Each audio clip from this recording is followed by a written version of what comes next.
آمنة الجميلة ساهرة النساء الله أكبر. آمنة الجميلة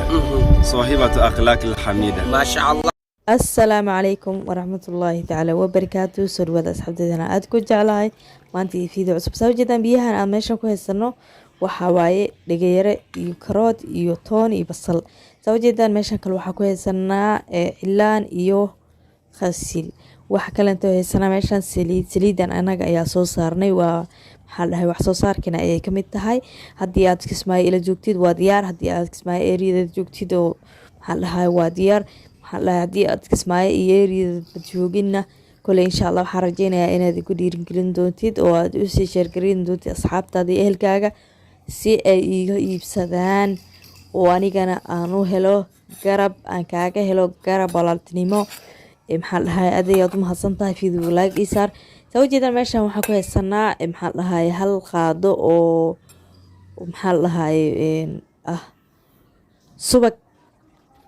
subag lama dhahay waxaa lahaa burcadkaas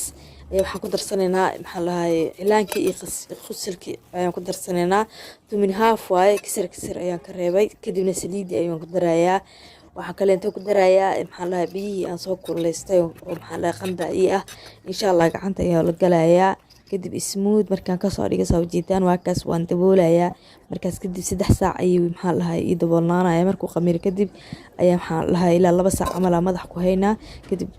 inuu caadi ma tintu way ku bixinaysaa jimco kasta marso haddii aan la joogi jirtay waa kuma santada nala joogin nagu